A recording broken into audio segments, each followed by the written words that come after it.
राजनीतिक दल अपने विचारों व सिद्धांतों के बाद ही चुनाव लड़ते हैं। तो अपने विचार सिद्धांतों के प्रचार प्रसार के साथ साथ सत्ता पक्ष के गुणों दोषों से जनता को अवगत कराते हैं। फिर सामाजिक दोषों को दूर करना और लोकमत का निर्माण करना। लोकमत का निर्माण मतलब कि एक राजनीतिक दलों में इसकी बहुत ही महत्वपूर्ण भूमिका है।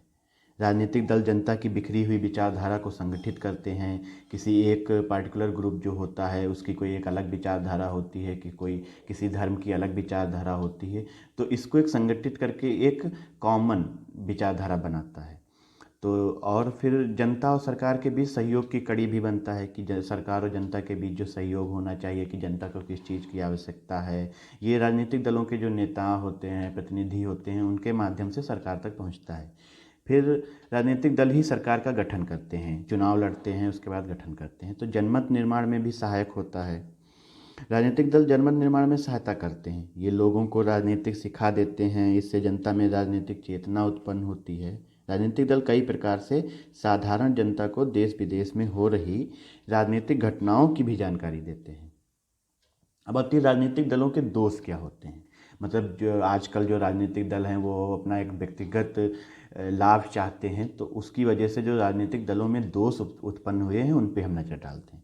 तो सच्चे लोकमत के विरुद्ध जो एक काम होता है कि ये हमको अनुशासन के लिए काम करना है, हमको स्वतंत्रता के लिए काम करना है, हमको व्यक्तियों का ध्यान रखना है, उनकी इच्छाओं उनकी ज़रूरतों का ध्यान रखना है, तो उसके खिलाफ जा रहे हैं। इसलिए जा रहे हैं कि उनको अपना व्यक्तिगत लाभ दिख रहा है, हितों की हानि करते हैं, एक नैतिक पतन हो रहा है। नैतिक पतन मतलब कि दल प्रणाली के कारण लोगों का नैतिक पतन होने लगता है, क्योंकि लोग अपने व्यक्तिगत स्वार्थ के लिए बड़े बड़े नेताओं की चापलूसी में लगे रहते हैं। दूसरी, वे चुनाव में विरोधी उम्मीदवार के विरुद्ध घृणा का प्रचार करते हैं, धर्म के आधार पे, जाति के आधार पे, इस तरीके से। फिर संस्थानों को दूषित करना। संस्थानों को दूषित करना मतलब जैसे पुलिस स्टेशन हो गया, कोई भी सरकारी दफ्तर हो गया, वहाँ नेता अपनी चलाने लगते हैं। तो इससे भी राजनीतिक दलों में एक दोष उत्पन्न होता है। फिर गुटबंदी को जन्म, कि एक ही राजनीतिक दल में कई गुट बन जाते हैं। कोई एक जो शक्तिशाली होता है नेता, वो अपना अलग गुट बना लेता है, फिर उससे एक अलग गुट बनता है, इस तरीके का। फिर नफरत की भावना भी फैलाते हैं। चुनाव होते हैं, राजनीतिक दल एक दूसरे के विरुद्ध चुनाव प्रसार करते हैं, तो उसमें एक नफरत की भावना फैलाते हैं। धर्म के आधार पे, जाति के आधार पे लोगों को बांट देते हैं। तो ये हमारी संप्रभुता को भी अखंडित करता है। फिर प्रजातंत्र में विपक्षी दलों की क्या भूमिका होती है। तो विपक्षी दलों की बहुत ही महत्वपूर्ण भूमिका होती है। दो दल होते हैं, एक जो सरकार बनाता है और एक विपक्षी दल जो उसके विरुद्ध में संसद में बैठता है। तो जनमत तैयार करना कि कुछ भी गलत नहीं होना चाहिए, सरकार अपने मन की नहीं करे, इस चीज़ों पे। और सरकार की गतिविधियों पे नज़र रखना, मतलब सरकार की जो गतिविधियाँ हो रही, सरकार क्या कर रही, अच्छा है या बुरा है, उस पर एक नज़र रखते हैं। बिल की आलोचना, कोई भी बिल आता है उसका अच्छा है या बुरा है, उसके संबंध में आलोचना करते हैं। और फिर सरकार की भूलों को भी प्रकाश में लाना। भूलों को मतलब कि जो चीज़ें रह जाती हैं, जो चीज़ें छूट जाती हैं और जिन पे सरकार ध्यान नहीं दे रही है, लेकिन वो हमारे देश के विकास के लिए, हमारे देश की जनता के विकास के लिए ज़रूरी हैं, उन पे प्रकाश डालती है। फिर सरकार की निरकुशलता पर रोक लगाना, मतलब कि अपने मन का नहीं कर सकती सरकार, तो उस चीज़ को एक कीप इन चेक रखने के लिए विपक्षी दल की भूमिका अहम होती है।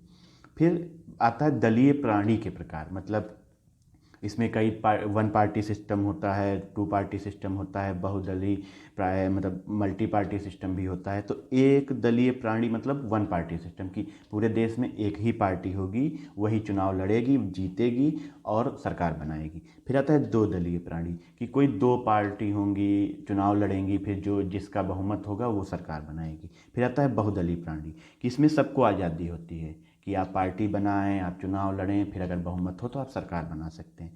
तो अगर हम भारत की बात करते हैं तो यहाँ पे बहुदलीय प्राणी है, बहुत मल्टी पार्टी सिस्टम है। बहुत सारी पार्टी एक संगठन बना के सरकार बनाती हैं या अपनी अलग सरकार बना सकती हैं अगर उनके पास बहुमत है। जैसे इस समय बीजेपी है जो एनडीए होता है, एनडीए कहते हैं उसको, नेशनल डेमोक्रेटिक अलायंस। तो एनडीए क्या है कि इसमें बहुत सारे छोटे छोटे दल मिलके सरकार बनाए हुए हैं। इसी तरीके से यूपीए था जिसमें भी बहुत छोटे छोटे दल थे। तो भारत में दलीय प्रणाली क्या है, तो भारत में बहुदलीय प्रणाली है। तो राजनीतिक दलों का पंजीकरण अनिवार्य होता है। इसमें सदस्य जो होते हैं उनका अस्तित्व होना चाहिए। विरोधी दलों का अभाव है भारत में। तो विरोधी दलों का अभाव इसलिए है कि अपने व्यक्तिगत लाभ के लिए नेता पार्टी बदल लेते हैं, किसी दूसरे का समर्थन कर देते हैं, गलत का भी समर्थन कर देते हैं। फिर आंतरिक गुटबंदी भी बहुत है। उसके बाद आता है कि भारत में राजनीतिक दल कितने हैं। तो भारत में कुल 6 राष्ट्रीय स्तर के दल हैं जिन्हें हम राष्ट्रीय दल कहते हैं, और 54 राज्य स्तरीय दल और 1392 पंजीकृत पार्टियां हैं, मतलब क्षेत्रीय पार्टियां हैं। तो अगर हम राष्ट्रीय पार्टियों की बात करें तो भारतीय राष्ट्रीय कांग्रेस, जिसकी स्थापना 1885 में हुई थी, भारतीय जनता पार्टी जिसकी स्थापना 1980 में हुई थी, फिर भारतीय कम्युनिस्ट पार्टी 1962, मार्क्सवादी communist party 1964, Bahujan Samaj party 1984, फिर राष्ट्रवादी कांग्रेस पार्टी 1999। तो ये कुल मिला के 6 राष्ट्रीय दल हैं। राष्ट्रीय दल मतलब जो 4 राज्यों से ज़्यादा राज्यों में चुनाव लड़ते हैं, वहाँ से 2% से ज़्यादा सीटें लड़ते हैं, और संसद में कम से कम 2 सीटें होती हैं उनकी, तो उनको हम राष्ट्रीय दल का दर्जा देते हैं। बात ये कि भारत के प्रमुख राष्ट्रीय राजनीतिक दल हैं कौन।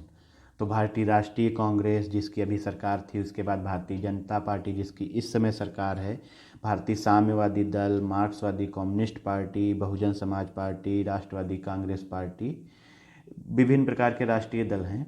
फिर आता है क्षेत्रीय राजनीतिक दल। तो क्षेत्रीय राजनीतिक दल में समाजवादी पार्टी उत्तर प्रदेश में, जो मतलब किसी एक राज्य तक सीमित होते हैं या 2 राज्य तक सीमित होते हैं, उनको हम क्षेत्रीय राजनीतिक दल कहते हैं। जैसे राष्ट्रीय लोक दल, समाजवादी पार्टी, जनता दल, शिवसेना, तेलुगु देशम, अकाली दल, इस तरीके के जो दल होते हैं उनको हम क्षेत्रीय दल कहते हैं। अगर हम बात करें समाजवादी पार्टी की, तो ये उत्तर प्रदेश में सक्रिय है, महाराष्ट्र में थोड़ा बहुत सक्रिय है। फिर राष्ट्रीय लोक दल आता है, ये भी उत्तर प्रदेश में ही सक्रिय है, पश्चिम उत्तर प्रदेश में, तो हम इसको एक क्षेत्रीय दल कह सकते हैं। फिर जनता दल बिहार में सक्रिय है, लालू प्रसाद यादव जी का है। उसके बाद शिवसेना महाराष्ट्र में सक्रिय है, तेलुगु देशम आंध्र प्रदेश में सक्रिय है, चंद्रबाबू नायडू की पार्टी। फिर अकाली दल पंजाब में है। तो ये क्षेत्रीय राजनीतिक दल होते हैं। ये विशेष रूप से किसी भी एक समुदाय को, किसी भी एक कम्युनिटी को, किसी भी एक जाति को ज़्यादा समर्थन करते हैं, फिर उसी से अपनी एक पार्टी बना लेते हैं उन्हीं लोगों के समर्थन से, इस तरीके से। तो आशा करता हूँ कि आपको ये वीडियो पसंद आया होगा और आप इससे बहुत कुछ सीखेंगे। धन्यवाद।